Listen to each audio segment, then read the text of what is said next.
Good evening, everyone. My name is Bernie Schultz, and I'm the Ward 1 Counselor, and welcome to the Ward 1 Community Meeting on Monday, September 19th, 2022. Tonight we have two guests.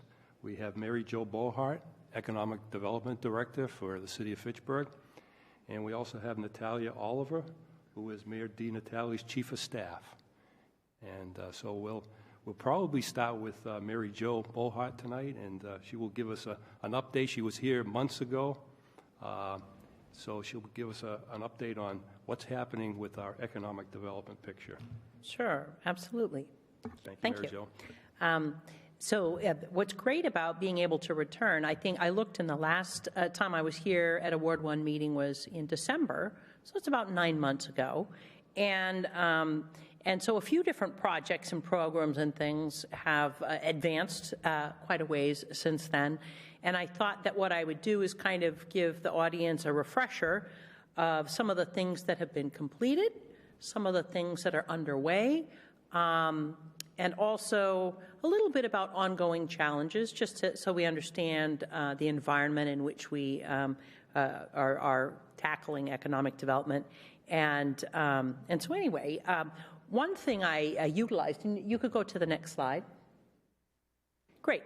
So this is a snapshot, and I actually used this type of slide back in December, but there's one thing that's a key difference, and you'll see kind of a yellow oval circle around the FY 2022 lodging tax revenue. And this is something that is actually very pleasing, very exciting. We are one of the municipalities that had opted in several years ago to have a lodging tax locally. And we have Great Wolf Lodge, which is our primary source of revenue from that lodging tax. And Great Wolf, no surprise, has been extremely successful as an economic engine for us, both as an employer, but also as a generator of tax revenue. And what you can see at the last three numbers on this particular chart are going in reverse order. So in 2020, our Great Wolf Lodge lodging tax revenue was just shy of $1 million. And so what that means is that property was bringing in $1 million into the general fund from lodging tax. So, and that was something, if you had looked even further back, it kept growing each year, more. So it was at $991,000 in 2020. But of course, when the pandemic hit, and Great Wolf was a severely impacted business in that due to the nature, they're not just a hotel, but a water theme park hotel, they actually had to stay closed for nearly an entire year based on the Commonwealth's protocols. So what you see when you go to FY21 is just a few $1,000s, and that was because of the hard lockdown. So that if anyone wonders, gee, what's the economic effect of Great Wolf? And this is just looking at the lodging tax in isolation, but you could also talk about what in tourism they use as the ripple-through effect. When visitors come and they stay at a place like that, then they spend at other businesses. So you can only imagine the ripple-through effect, which also was curtailed when Great Wolf had to go into hard lockdown. So that's the unfortunate news, but what pleases me and why I've circled it in yellow for this particular slide is that some of the constituents might be wondering, geez, has Great Wolf recovered? Because they've been back open for about a year, and how's that going? And as you'll see, 1.1, almost $1.2 million of lodging tax revenue. So right now, this past fiscal year that just concluded, Great Wolf did better than they did pre-pandemic. So, and we'd like to think that they will continue to do even better now that other commercial recreation attractions such as Game On, which is in West Fitchburg and has quite a symbiotic relationship with Great Wolf. A lot of the families that are at tournaments at Game On would stay at Great Wolf and so on. So this is a good number, something for us to watch, but it also tells the tale of what the pandemic effect was on just one particular business and one particular type of revenue. But it also gives us an appreciation for what tourism and hotels tax can do for our overall economic base. So anyway, that was just something that I found pretty interesting. And you can go to the next slide. In the past several months, several major projects were completed, and some of them at first glance might not seem directly like economic development, but truthfully, all of them have economic development implications. Probably the most obvious project, because it was complicated and bold, and was done with the support of the Commonwealth, and I would like to say it was quite successful, was the conversion of Main Street and Boulder Drive to two-way travel in our downtown district. This is something that city leadership, the councilors, the mayor, and others have been wanting to do for years, but it was always something that just was either too expensive or we weren't sure how we were going to be able to pull it off. And fortunately, through a Mass Works grant and a lot of tenacity, the project did get completed. A lot of the design work occurred during the pandemic. So, you know, if anyone wonders, did the pandemic cause things to come to a halt? The answer is no. And so just this past summer, there was the grand opening, and pretty much everyone by now has probably traveled through the downtown with the new traffic patterns. And what I find helpful is you have so many options.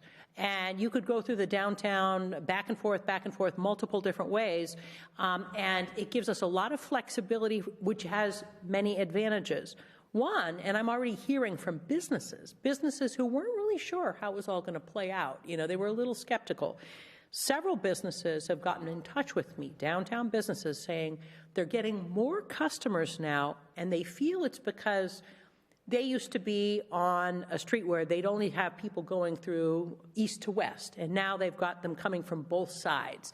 And that seemed like a pretty logical reason why there's much more visibility when people are coming through the downtown in all directions. So that was one thing. Another reason, which has a lot to do with our arts and culture aspirations, is that we now will be able to have special events in the downtown. When you think of something like Civic Days, a very big event where we would close down Main Street, and we only did something like that once a year because it was so complicated and the details to close down the roads were so expensive and so on. But now, with two roads that go east-west, we could have an event on one street, the other street is still live, and the show must go on. And so there's going to be a lot more flexibility for us to do events of different scales. I think we always just saved it up, all of that complexity, we saved up for something as big as Civic Days because it was so complicated to shut down Main Street. But now we could shut down Main Street, we could shut down Boulder Drive, we could shut down some of the cross streets, and it doesn't change the flow, or it doesn't interrupt the ability for people to pass through the downtown entirely, which is great. So I can't say enough things about the main Boulder conversion. That was a very important project which completed this summer. Another project which grand opened, Phase 1 grand opened this summer, is the Twin Cities Rail Trail. And the rail trail, and hopefully many of the folks listening, particularly Ward 1 constituents, have had a chance to walk on it or cycle on it or check it out. But it follows along the rough alignment of Route 12, but it's between Route 12 and the river, following the rail right-of-way. So Ward 1 is the most, I don't even want to say affected, but the direct beneficiary. We all benefit from having the Twin Cities Rail Trail, but Ward 1 is the host location. So in that sense, the economic development potential of what the Twin Cities Rail Trail can do for Fitchburg, Ward 1 should be kind of ground zero for seeing positive benefits from that. And that's something that happens gradually. When you look at other rail trails throughout the Commonwealth, whether you're down on the Cape, whether it's the Cape Cod Rail Trail, or whether you think of the Minuteman Bikeway, you know, that's been around for more than 25 years, it took a while after some of these trails got built before you started to see businesses having connections to the trail, or businesses wanting to locate near the trail. But once that does occur, and it consistently always occurs, then it becomes a destination for tourists, what we also call day trippers, which are people from maybe the region or not that far away, people that are coming into our community to recreate, but then they likely will also spend some money because they're going to get a lunch, get a little snack afterwards, maybe some dinner or something like that. So we should be looking at the Twin Cities Rail Trail corridor or the areas that immediately abut it as ripe for economic development. And so that's just something, the phase one of the trail, which goes from about High Street in Leominster to about First Street in Fitchburg. That's considered phase one. And there will be a second phase. The phase two is very important to us. That's where the connection is going to be made from the Patch neighborhood all the way over the Nashua River, over the rail itself to the intermodal center.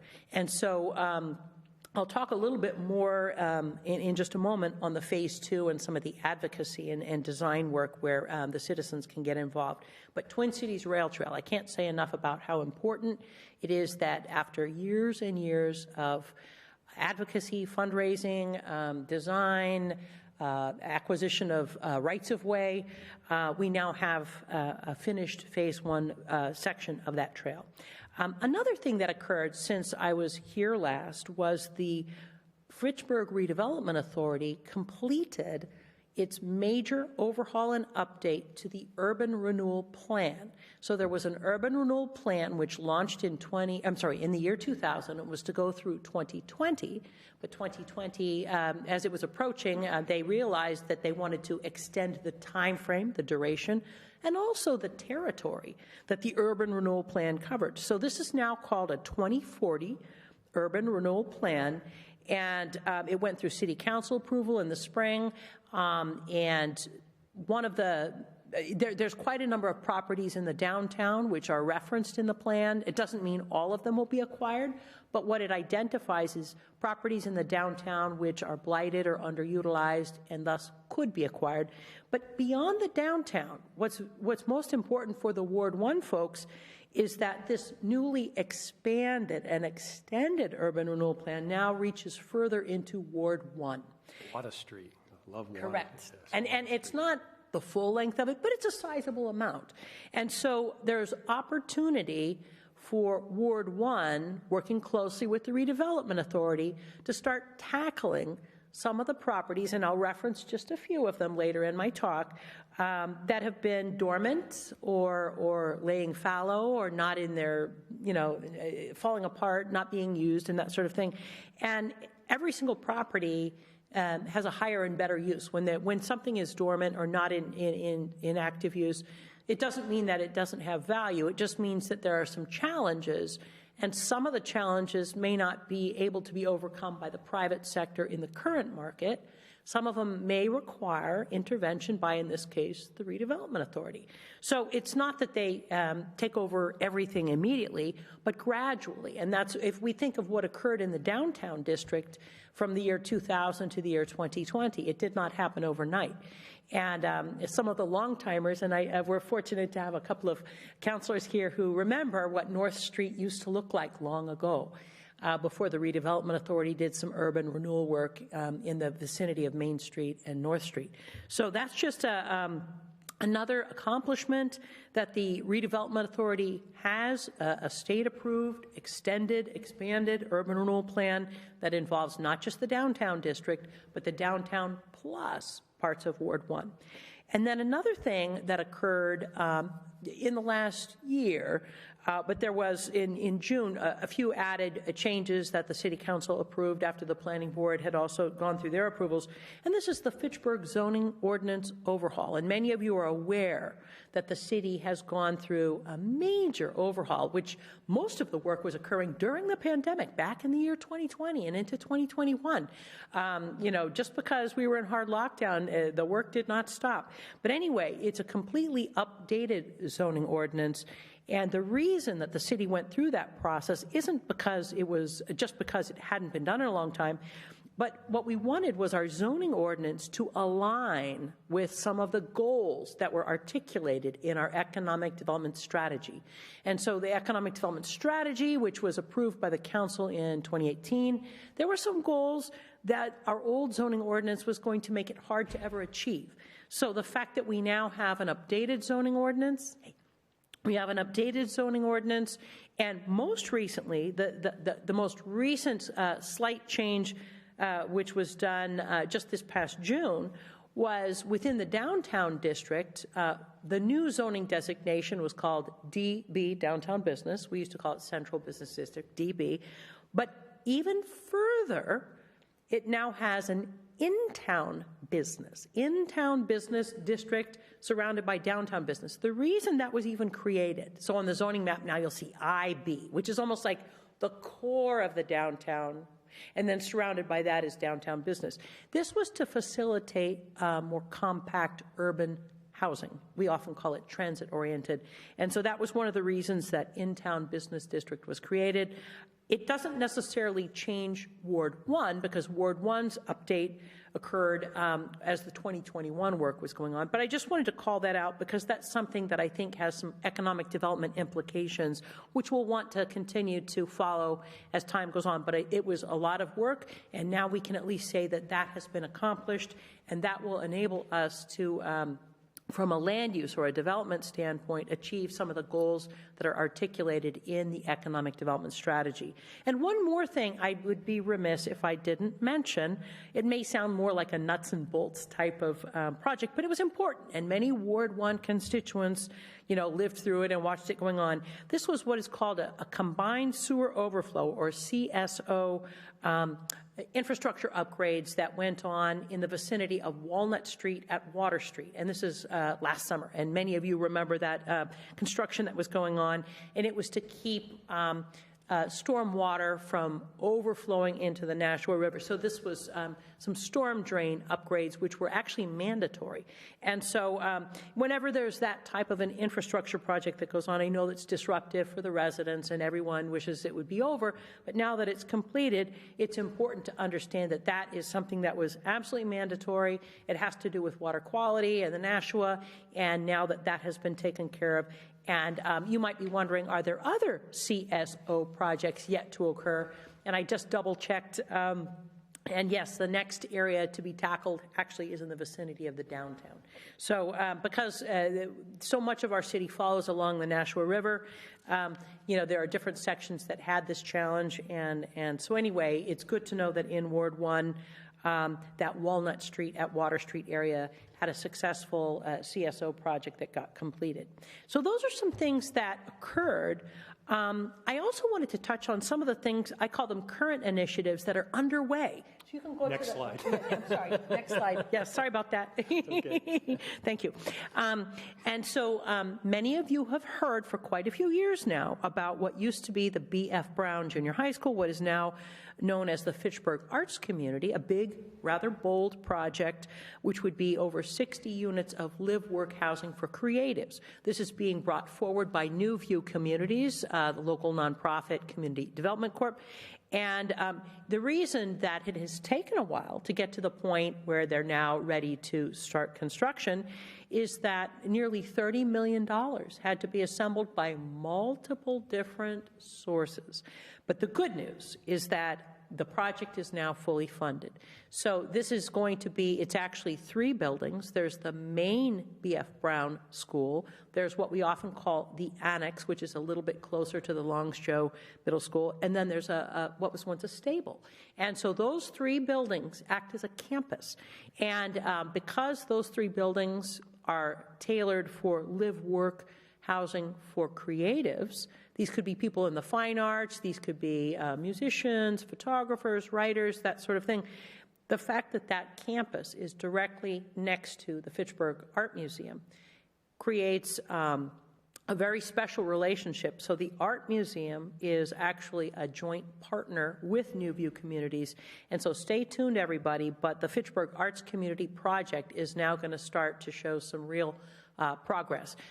So stay tuned, but that's going to be quite transformative because when that many households are living in the downtown, and they're not just anybody's, they are creatives, we're going to start to see a lot of spin-off businesses and things occur. And so when communities have this kind of a clustering of creatives within their downtown district, it has a lot of positive benefits. So this is good news. This would be what I call a current initiative that's now going to be underway.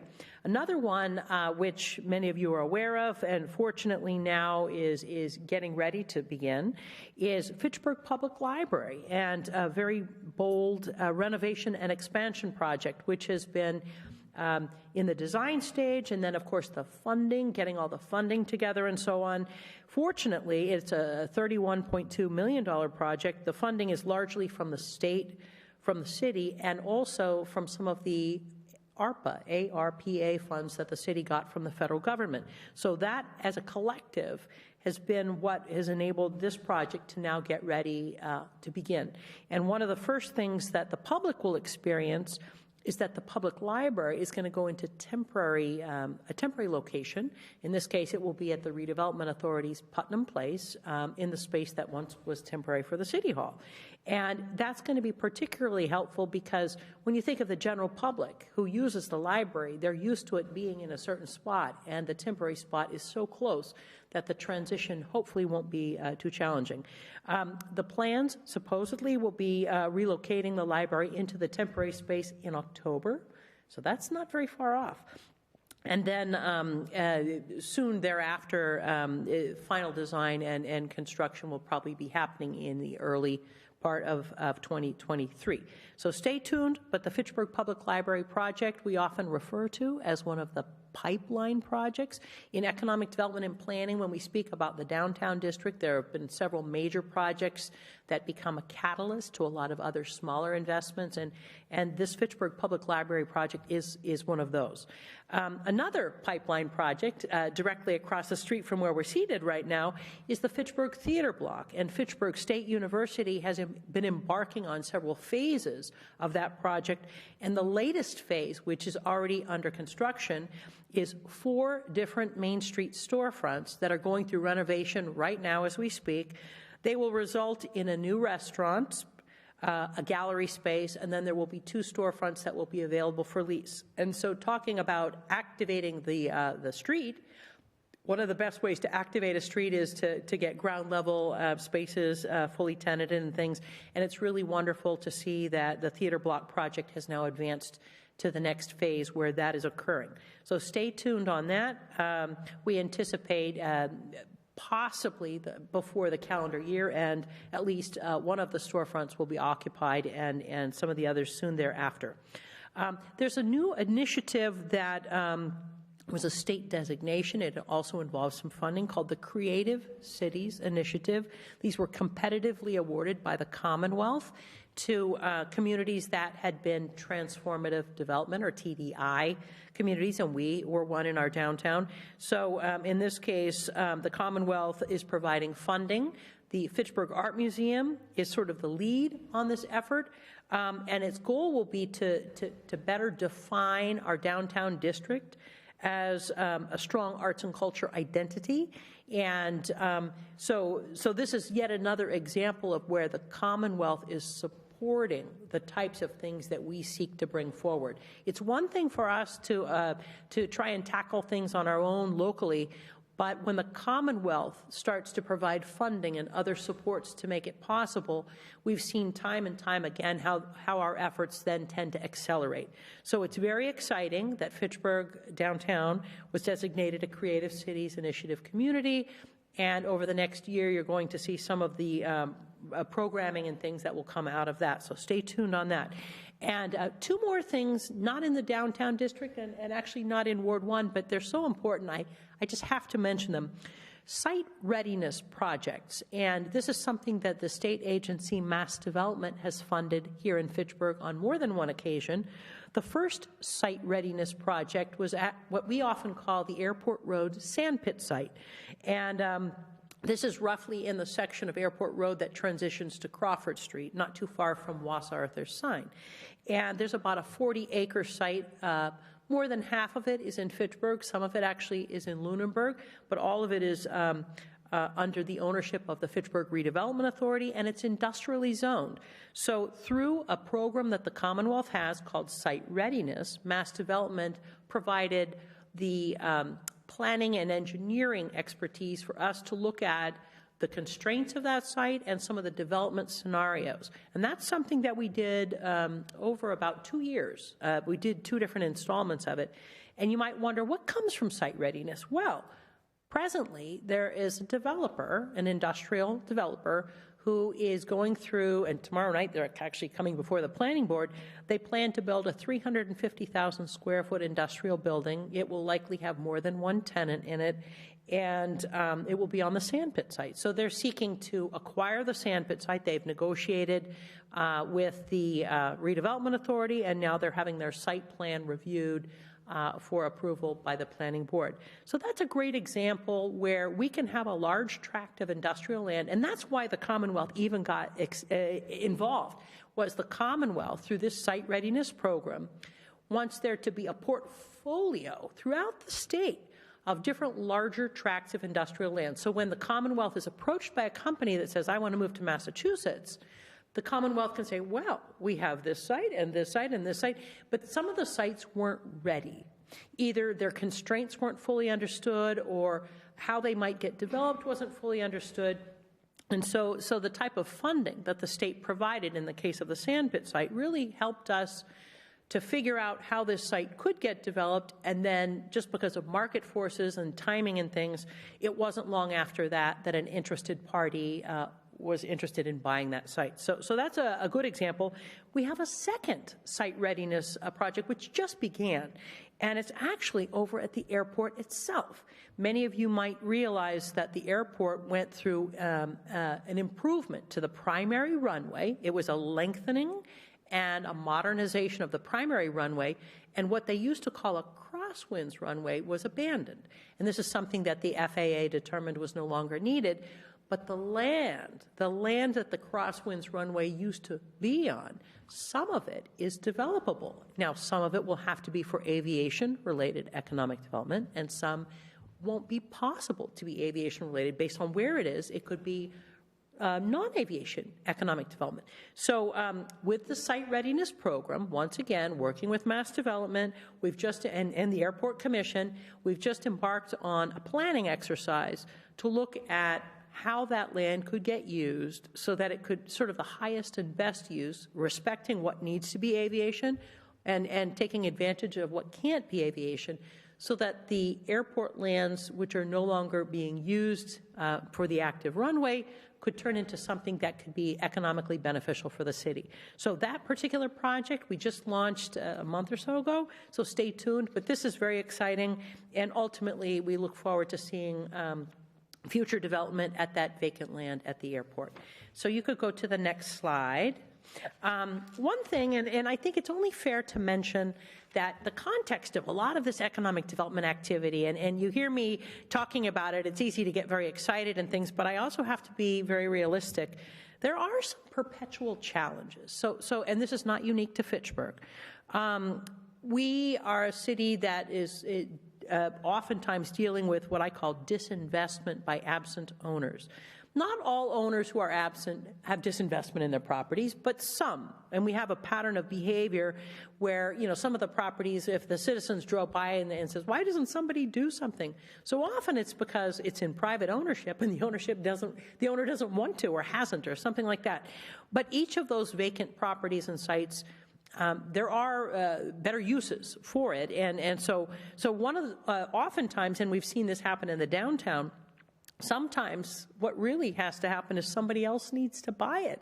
If someone who's had it for a decade or more and has done nothing with it, sometimes they'll see the light and they'll come to their senses and see the market forces at work and want to do something. But oftentimes what we've observed is a whole new buyer buys it and they have a different vision, and then all of a sudden different buildings start to transform. So this is something that will be an ongoing challenge, and it's not any one particular part of our city. It's a little bit everywhere. But that said, we have some tools, some new tools that the city has come up with to try and tackle some of the blight that happens when things are idle. And one of them is a vacant property registry. And this is something that's kind of new. It's been done in other communities in Massachusetts, and right now a new local ordinance is currently in committee with the City Council. But what it aims to do is to have vacant properties register with the city, and that way we know the owners are being forthright with us that I have a vacant property, and also we can then keep tabs on what's vacant in a broader way. I mean, we kind of know what's vacant, but sometimes it's not quite so clear. And then it goes a little further. If things that are vacant are falling into disrepair, we can be much more proactive about that. And that leads me to the other new local initiative. It's actually an aspect of Mass General Law. They call it Chapter 40U. But what it really means is that in the recent past, whenever we would have problem properties that were bad enough, the only way that our local enforcement arm or divisions of our city could actually take issue with the conditions at a property is to go to court. And that sometimes was a lot of time spent and expense and that sort of thing. And this new Chapter 40U, which is something that the state has come up with, for those municipalities that opt in, and Fitchburg is opting in to do this, we could have a local hearing officer to address some of the things that we used to have to go to a court to address. So whether it's the vacant property registry or this new Chapter 40U approach with the local hearing officer, these are tools that we're coming up with that are innovative, and they are being used by other communities in the Commonwealth, so that when you have vacant properties that are in disrepair or problematic, what we all want to do is tackle the problem and then ultimately get the properties redeveloped as well. So anyway, the disinvestment by property owners, we acknowledge that it exists. We feel like we're chipping away at it, and some of these new tools we think will be very helpful in doing so. Another thing, which is just a perpetual challenge, and it's not unique to Fitchburg, but it's worth mentioning, is just aging infrastructure, whether it's roads, bridges, sidewalks, water, sewer. We are an older city, and so this is something that we're always going to be working on. That said, one of the projects that I wanted to remind Ward 1 viewers about is the Water Street Bridge. Now, this is something that Mass DOT will be redesigning and rebuilding in a few years. So there'll be a public process related to that. And when you think of a bridge like that, that's such a gateway into the downtown, highly visible. Boulder Drive goes underneath it, so the underside of it and what that is all, what that feels like and looks like. So there'll be an opportunity for citizens, everybody, to participate in the type of public input and design meetings that lead to whatever that Water Street Bridge redesign ends up being. So this is something to keep on your radar. It's going to be coming up in the near future, but it's an example of one of our bridges, or a road and a bridge, which is aging, and one of the reasons that the Commonwealth is advancing it to the point where it needs to be redesigned and rebuilt is that it's structurally becoming deficient. It's already weight restricted for some of the bigger trucks. So stay tuned on the Water Street Bridge, but that's an example of aging infrastructure. Two other things that I just wanted to point out that can be challenging for us, and I just wanted to acknowledge it so people realize we are paying attention. Lack of pedestrian accommodation. Now, this is not something that exists everywhere, but there are plenty of examples, and many of you can walk in your immediate neighborhoods and feel like, as a pedestrian, it doesn't feel safe. One of the areas in Ward 1 that really comes to mind is the Route 12 corridor.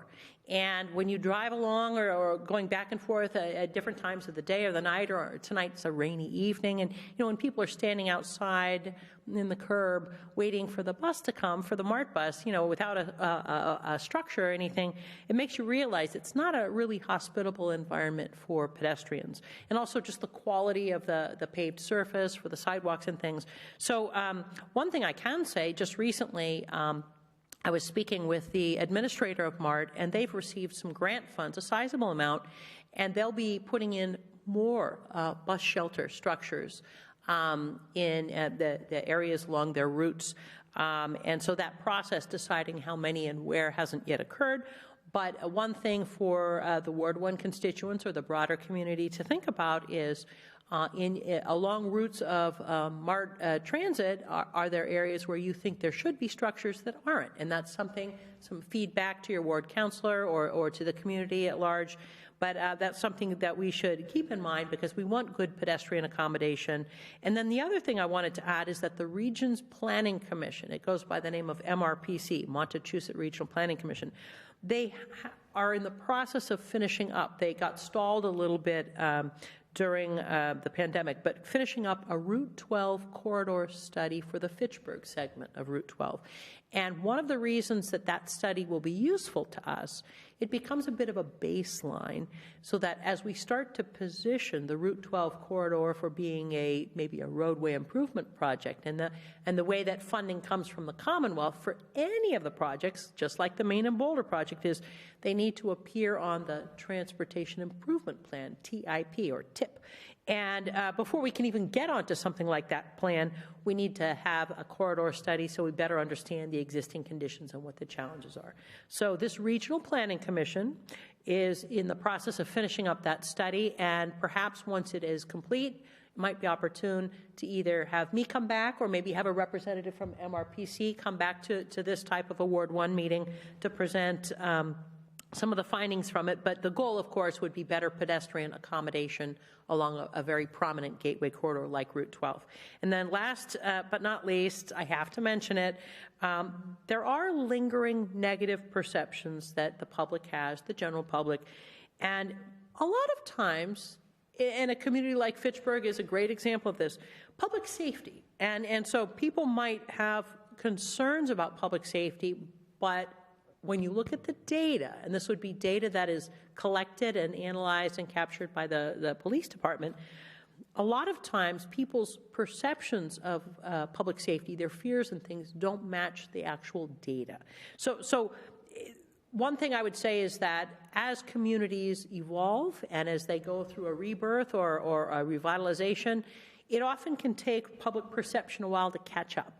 So anyway, I only mention these perpetual challenges because they become a backdrop for a lot of the economic development work that goes on. You can go to the next slide. I just had a few properties. I'm nearly done.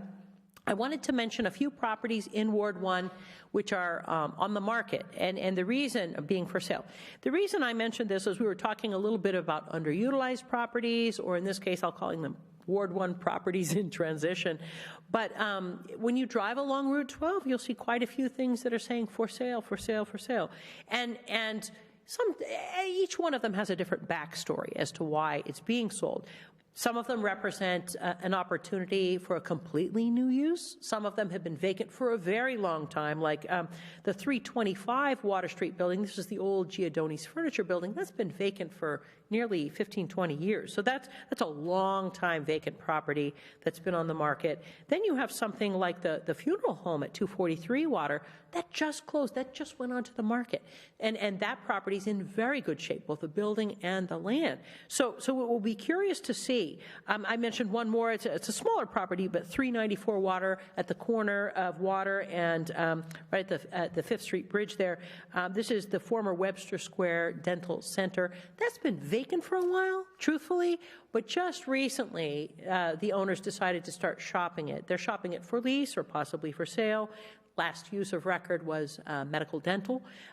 So the reason I mention these properties isn't that they're the only ones, but it was just an acknowledgement that right now in the Ward 1 district, there are a few different properties that are for sale, and perhaps we'll be able to have a better sense of what the property owner's intentions are. It will be curious to see which ones move quickly, which ones take a little longer, but I just wanted to draw your attention to that in case you're wondering what's up with why properties are being for sale. Next slide, and then I'm actually nearly finished. I wanted to speak about ongoing efforts, and these would be economic development activities which are just constant. They never stop, and that's good. So I was talking about very specific projects, specific initiatives, specific programs. Now, I just wanted to quickly go through some of the things that are just a matter of what I do, and it's just the nature of economic development. On the city side, recruitment of new businesses. And that's something that's constant, whether it's to Ward 1 specifically or citywide. Our goal when we do this type of recruitment is certainly to fill vacant spaces, add new local services, and also jobs. So that's something that's ongoing.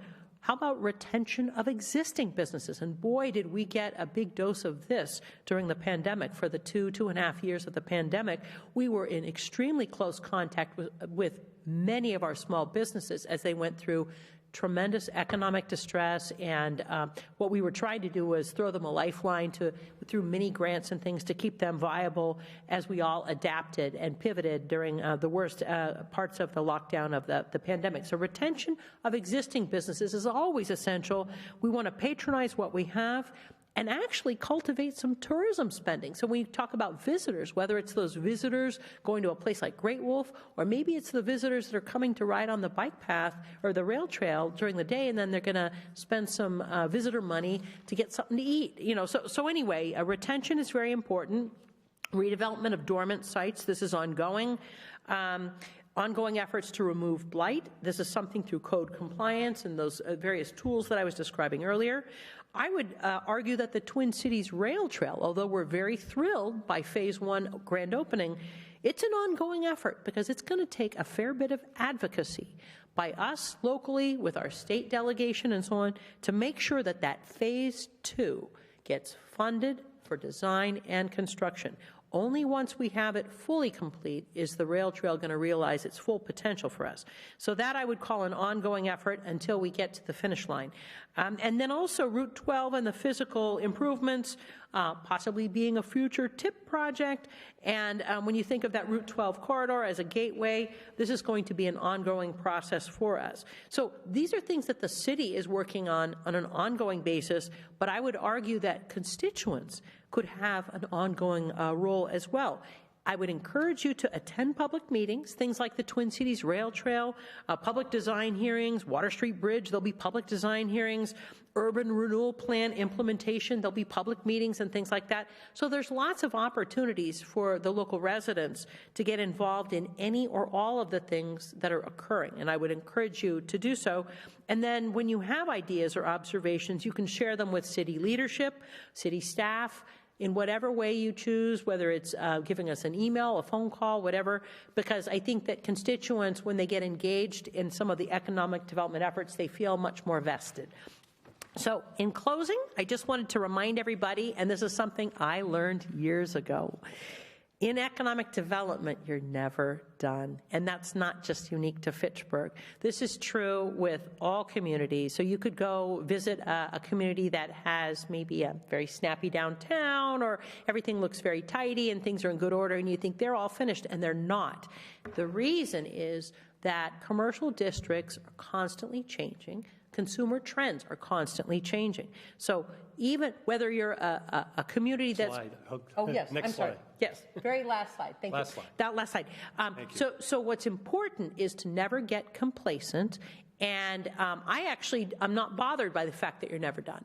We may get to a point where we'll feel very satisfied with what we've achieved, but that doesn't mean that we stop our efforts, because the world around us and the environment in which businesses operate in things is constantly changing. So economic development is something that's going to be ongoing, and that's one thing to keep in mind. And then I also just wanted to remind everybody of my role, and my role is as a resource to the commercial sector here in Fitchburg.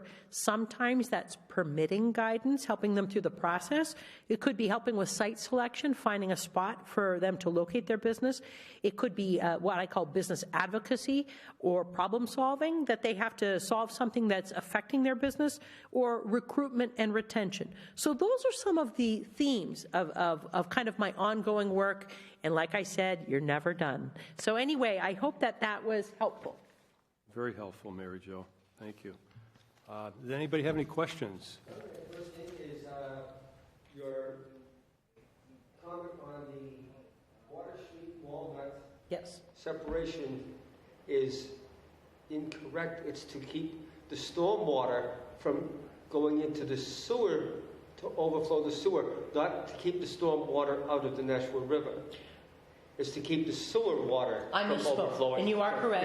Yeah. But it did affect the Nashua River's quality of water when the sewers would overflow into the river. So one would flow into the other, which would then flow into the river. You are correct. Yes. The storm Thank you. water doesn't affect like the overflow of the Sewer. does. Correct. Correct. So that was to take that out. A future project is the Gateway Corridor in Ward 1 of South Street. For a walking person, it's not bad till you hit Electric Ave. Yeah. Then after Electric Ave, It's pretty harsh. it's Yeah. very hard. Yeah. And yet there's a lot of commercial there. Yeah. As you continue on, going to the southern boundary of our city, there's a lot of stuff that you would want to patronize. So, correct. That's a very good example. You walk a lot. I do walk Exactly. a lot up there. Yeah.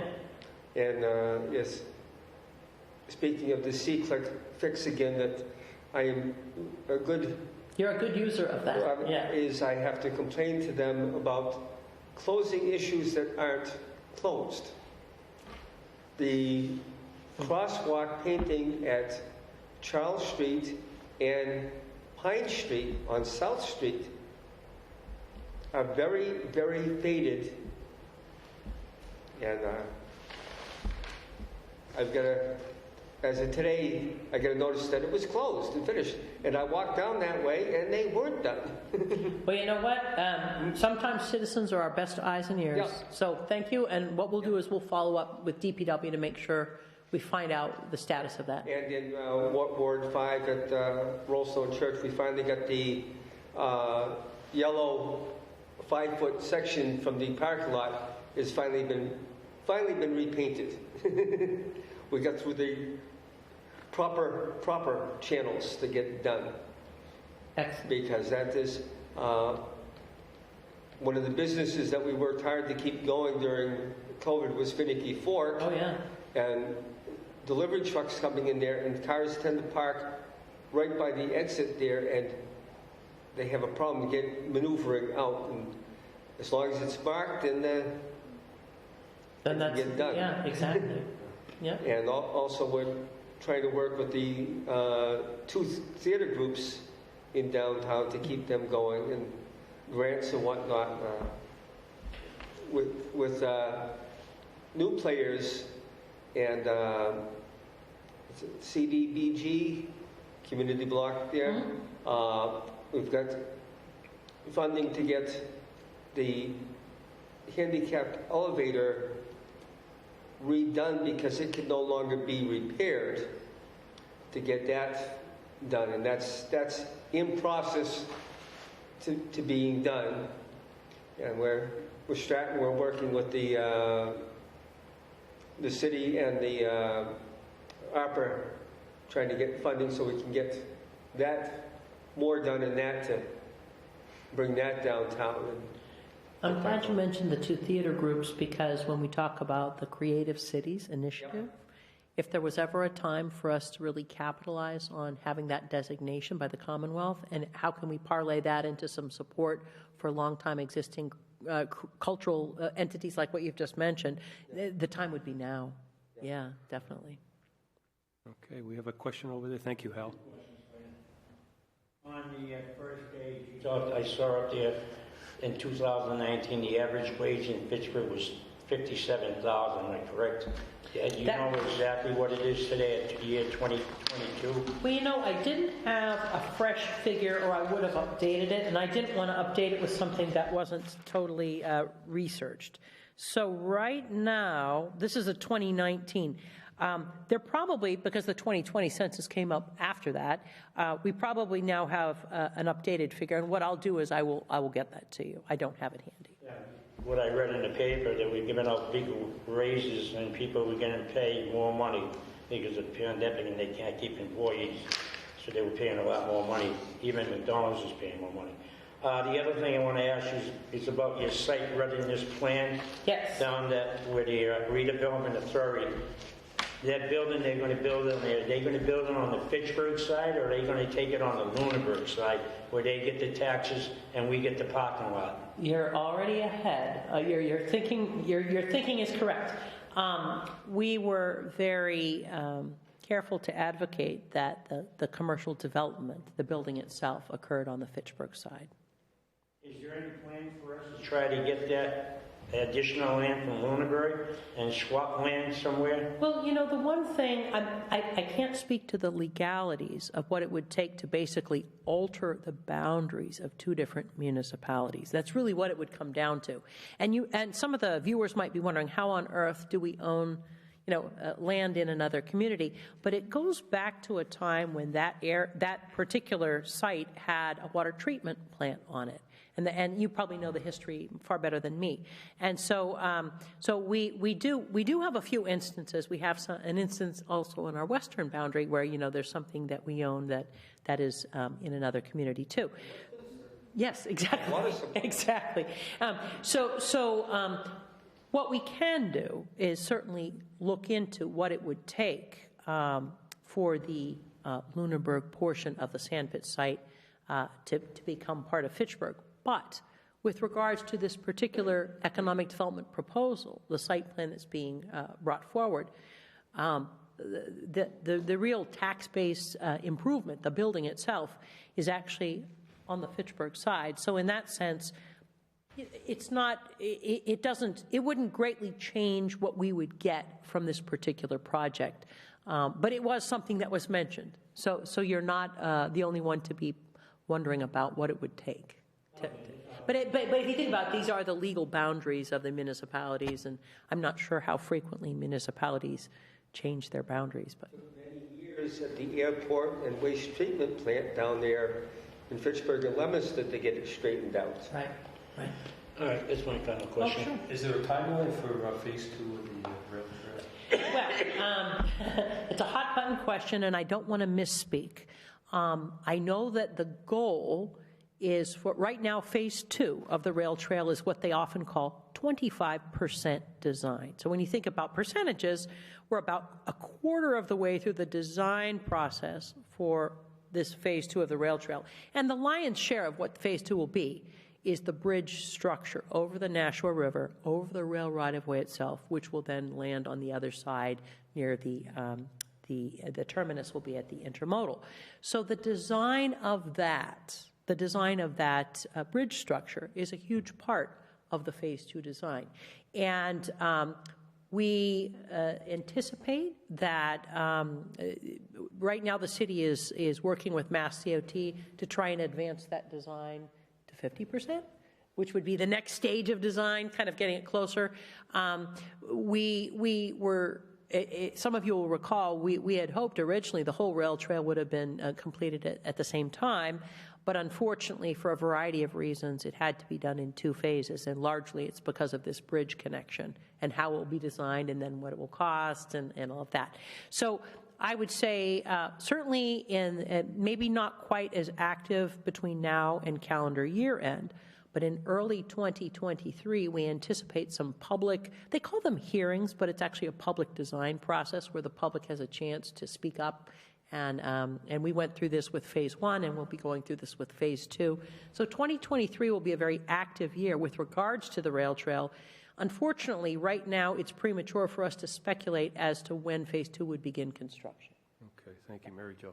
Another question I had was, with the 2040 urban renewal plan, including Water Street. Yes. Is there any development, any housing developments that may be coming into that area that you've heard of? Well, what the plan does is it identifies properties that could be acquired. And I know that sounds awfully speculative. Why are they saying could be? Because this is the nature of urban renewal plans. Not every single property that could be acquired was acquired in the downtown. Some of them, if the private sector sees this plan and says, okay, I'm going to develop something in alignment with the urban renewal plan, there would be no reason for the redevelopment authority to acquire something if the private sector is going to acquire it and has that same kind of a use in mind.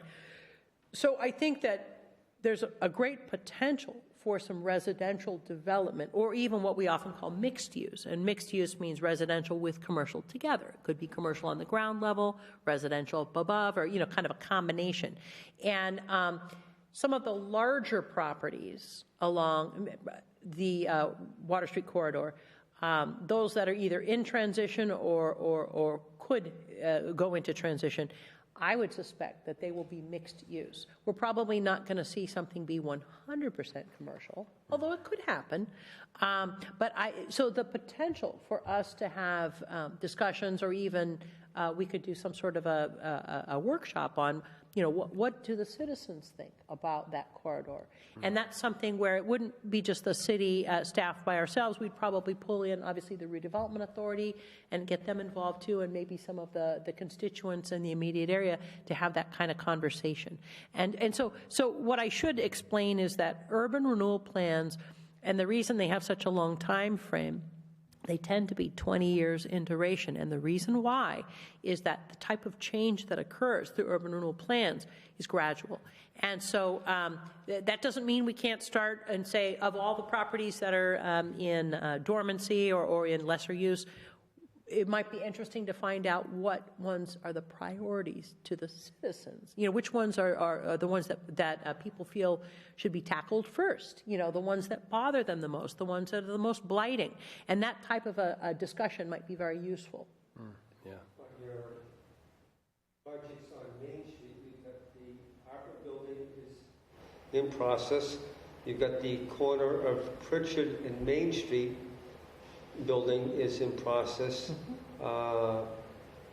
You have the old FG, Fitchburg Gas and Electric building is in process.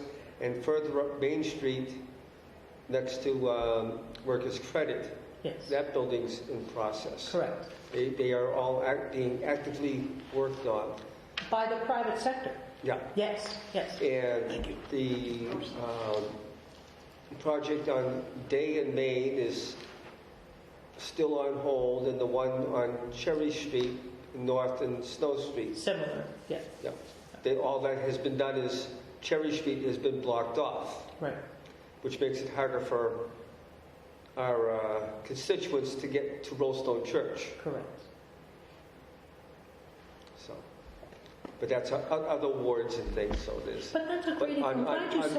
Main Street, when you walk up Main Street, you can see in a lot of buildings that the roofs are collapsing into there. Another thing I can share, because sometimes I have a lot of folks that approach me and they'll say, why don't you find folks to tenant, little businesses that would tenant this space or this one? And good news, bad news. Good news, there's no shortage of people that approach me and say, I want to open a business in Fitchburg, and of all the commercial areas that I described to them, they want to be in the downtown. That's their, consistently, more than John Fitch Highway, more than Park Hill Plaza, they want to be in the downtown.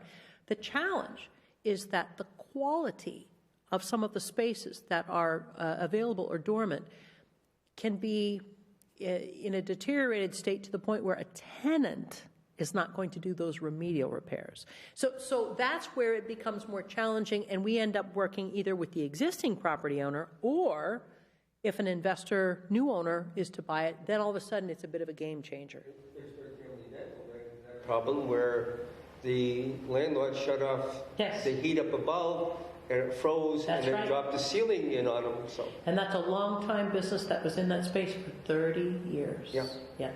and you've also got the Putnam Street. There's some vacant ones there that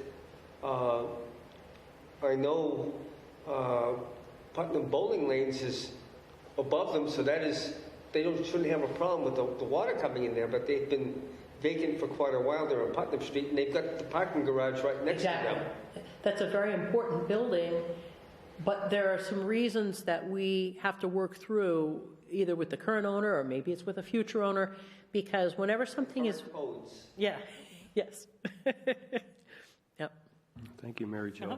We're going to move on to Natalia Yes, Oliver. yes. She is Mayor Di Natale's chief of staff, and she's recently been named by the Worcester Business Journal as a 40 under 40 class of 2022 award winner, And this award recognizes young professionals who have made major impact in their communities and careers with their futures looking even brighter. So let me introduce you to Natalia Oliver. Well, thank you, Bernie, for having me here tonight. First of all, I want to say your presentation was amazing, and the city of Fitchburg is very lucky to have you. So thank you, Mary Jo. Do you work for Fitchburg? Because you have a lot of information. I am not always lived in Fitchburg, but around Fitchburg and been part of it. Okay. I do live in Ward 1.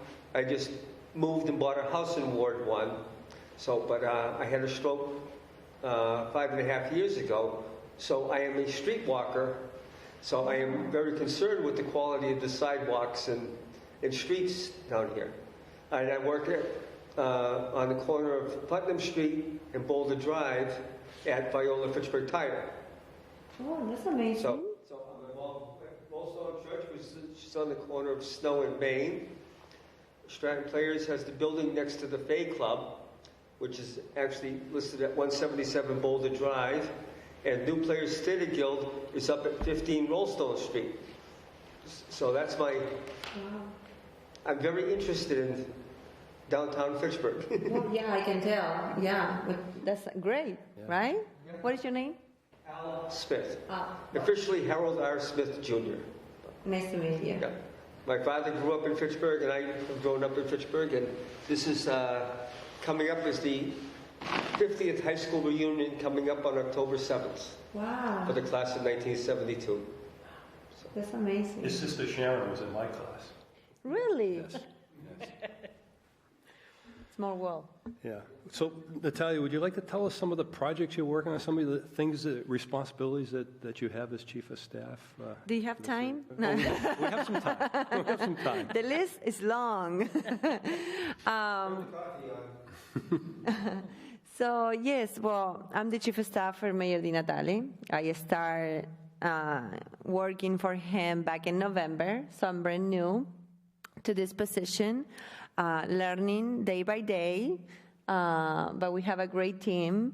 And yeah, I'm very excited to have this opportunity to learn about public sector, which is very different compared to private sector. You know, I'm coming from the private sector, so this is way too different. But it's exciting, you know, and a little bit nervous sometimes, you know, because there's so much that you can do. I wish I can do more. You know, we wish we can do more, but sometimes our hands are tied. So we do what we can with the resources that we have. My responsibility is basically working with the mayor, you know, all day long, and acts like a liaison between department heads, you know, and organizations, you know, and nonprofits, organizations, and also with the private sector as well. So my daily routine is supporting the department heads and working with the mayor in Solving problems, right? all day long.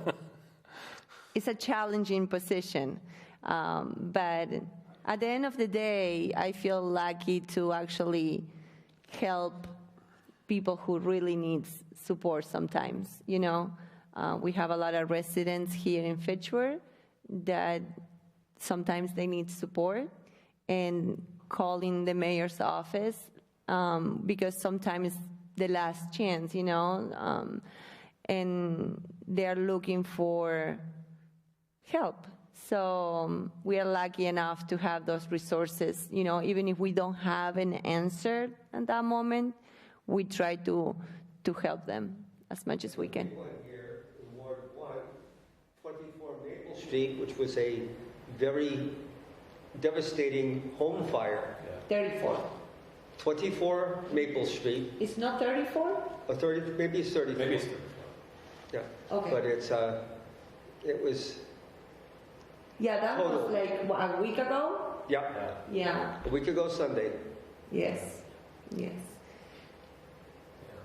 Yeah, that's, oh, you know what you could tell us about is you were very involved with the Civics Days this year. Maybe you could tell us Yes. how that experience was. Oh my goodness, yes.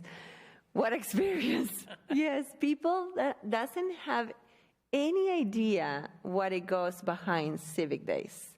It's a major project, you know, and it's actually, we have a volunteers committee, you know, and it's a lot of time that we spend, you know, in with meetings and It's like July 3rd, yes. and it starts up July 5th for the next year. And this was down for 2 years and had a shortened. Do you have time to be a committee member? I like you.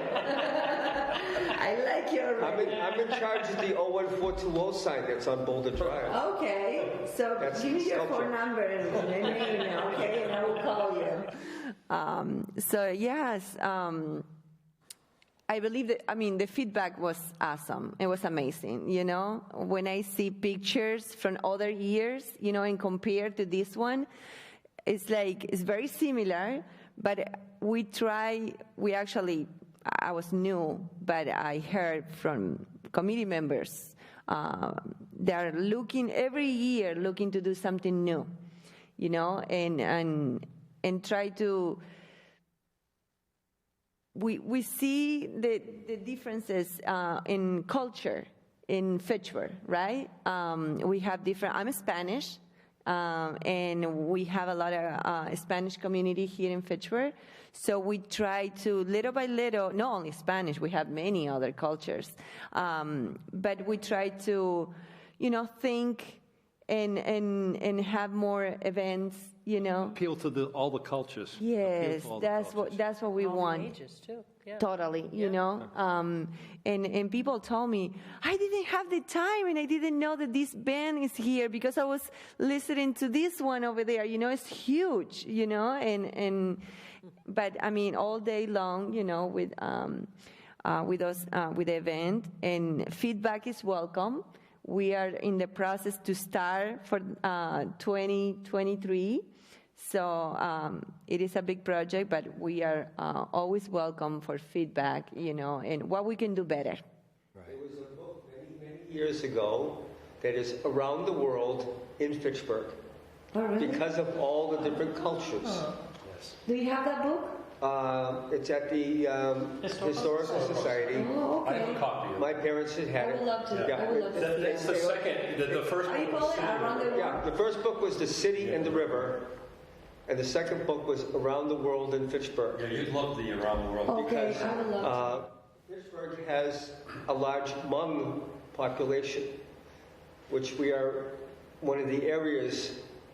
Next is out west in Michigan, is it? Minnesota. Yeah. It might be Minnesota. Minnesota has a large Hmong population. But we've got the Greek, the Italians, the French, the Finnish. It was so much Finnish that the Finnish consulate was in Fitchburg. Wow. So And the Uruguayan population is a unique cluster, not just Spanish speakers. Yes. I had never seen such a clustering of Uruguayan until I came to Fitchburg. Yeah. Central America is very well represented here. Yes, we have a big population here in Fitchburg. Definitely a melting pot. Yes. And that's what makes us unique, Yes, right? Yeah. both good and bad sometimes. Well, no, I believe no one is perfect, and every city has, you know, the good and bad, you know. And I wouldn't call it bad, challenging. Challenges. I like that word. Yes, challenges. Mary Jo used that word. exactly. challenge. Yes, Perpetual exactly. City politics, as you know, have found out in this last year, is very challenging. Yeah, yeah. But that's what we work. You try to do stuff, but your hands are tied behind your back. One of the things, if I could chime in regarding Civic Days, one of my favorite things about Civic Days, too, is that when you see just it's such a big event, like you said, music over here, music over there, this is going on, they're climbing up a wall, you know, so much going on. And yet, if you look, everybody's smiling. everybody's having a ball, whatever they're doing. And it's just so nice to see such a broad cross-section of our community all together in close quarters, all smiling and all having a ball. And people from other communities, communities that are near us, but they don't have anything like Civic Days, they come here too. And so it's really like, it is a showpiece. We're kind of showing off the very best of what we are, Yes, which is great. and I obviously, we have a great support of organizations here in Fitchburg and other towns and cities. Just had the Riverfest. Yeah. Yes. I couldn't make it to that because I was visiting a friend was up from Atlanta, and then I was over with Stratton Players. So at the 4 o'clock show, and then the 7 o'clock show, and I couldn't make it to the Riverfest also. So. Yeah. So without this these organizations' support, it's very difficult to have an event like this big, because We got some great venues here, the Riverfront Park. Now, there's talk, Natalia, I don't know if you can give us an update, there's talk about putting a stage there. Is it- Not just talk, there's Talk. actually funding. I thought there was funding. And so that particular project, which it actually, my understanding, I hope I'm not misspeaking here, was that the executive director of New View Communities, Mark Doan, was instrumental in pursuing a type of grant, which was critical for us to have the kind of funding which will lead to the design and ultimately the construction of a permanent stage. That funding through the grants was the only grant that they funded in New England. Which is Amazing. Fitchburg. Think about how competitive that must have Yeah. been. So it's really a great opportunity. Yeah, definitely. I can't wait to see that stage I know. there. I know. Because it will open, my God. It's gonna be Well, great. once it's there, it's going to start to get a lot of bookings. Yes. One of the barriers, and you'll know this from Civic Days because that's just a few days all concentrated. When you have to rent major stages, I can tell you right the now. cost, because you did I can it. tell you. That's enough of a barrier to some of the Unbelievable. Yes. smaller. Someone might say, "I'd like to do this type of a festival or that one." Well, if they don't have a stage, it could be a problem. Yes. The other thing you have is the parking, because the parking is absentee landlord. That goes with the, what was the Santander building that's pretty much empty down there. That parking lot is with that group, and that's up in the air as to what's happening. Any update on that building, Mary Jo? There is a bit of an update. The property owner developer has been working on some preparatory things, design, asbestos abatement, that type of thing. What remains to be seen, it is being rethought for housing, or mixed use, as we say, commercial with housing. And Hal is quite correct. There are some parcels along Boulder Drive that are associated with that building, part of the same ownership. But it's worth noting that the urban renewal plan update does identify those Boulder Drive parcels as being possible parcels to be acquired. Now, it doesn't mean that the redevelopment authority is going to buy them from that developer and render the building undevelopable. It just means that the connection to Riverfront Park and the usefulness of Riverfront Park is closely tied to those parcels being available, whether it's for parking or other access and so on. So that hasn't been teased out yet, but that's something that's certainly in transition. Okay. Do you have any closing remarks, Natalia, or are you pretty well set? Do you have any questions? Any questions? It's more of a curiosity question.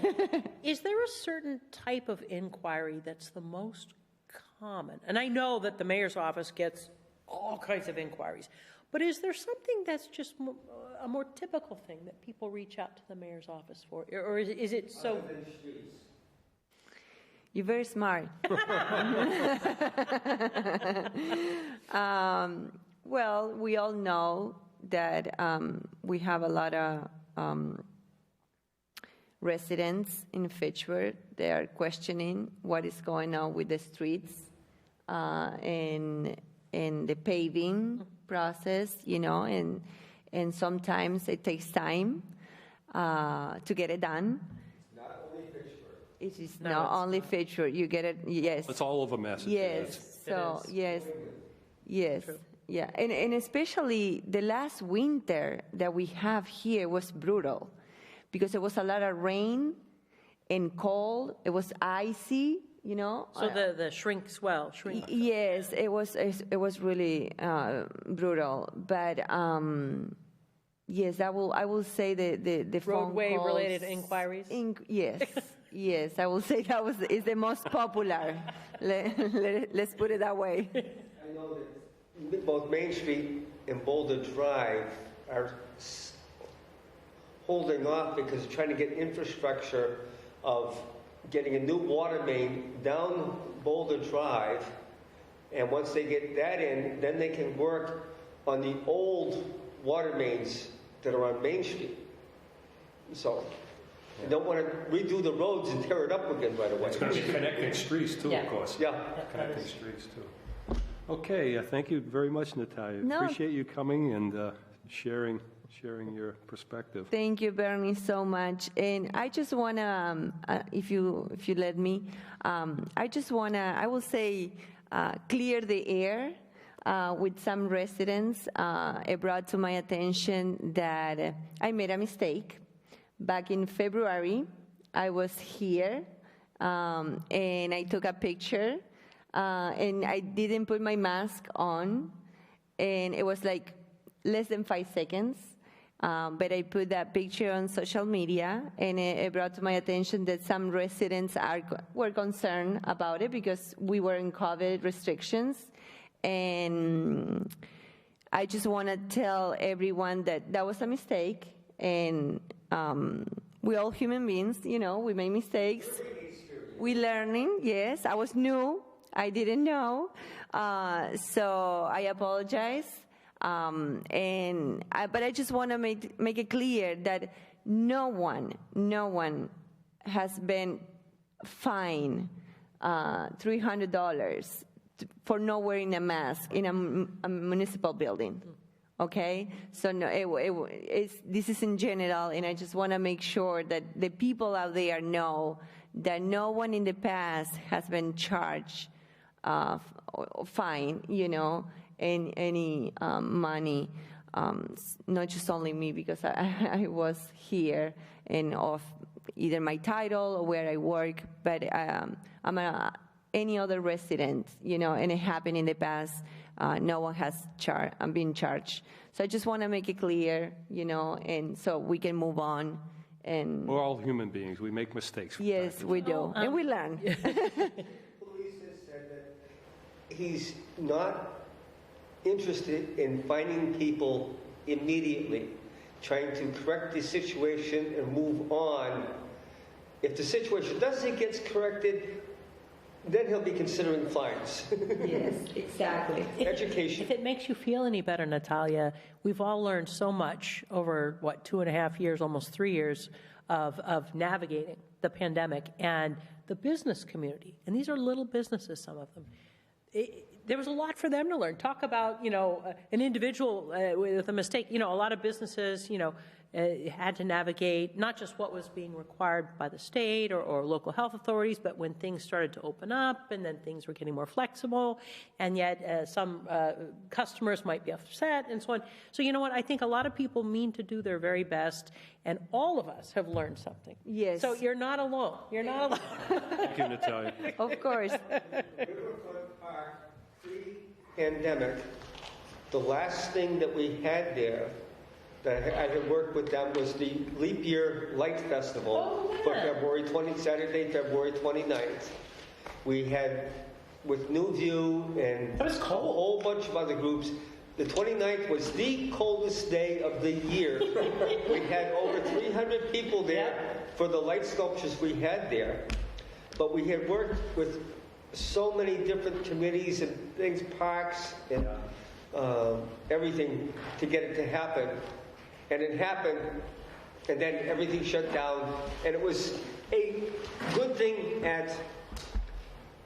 a way to go out For the bang, Yeah, we went out with a bang. It was at Riverfront Park. It was a good time. We had over 300 people there in the freezing cold. Little did we know what was coming. All the way No from idea. Worcester. Well, thank you, Hal. You hire. So I want to end with the next Ward 1 community meeting is scheduled for Monday, October 10th at 6:30 p.m. right here in the Legislative Building.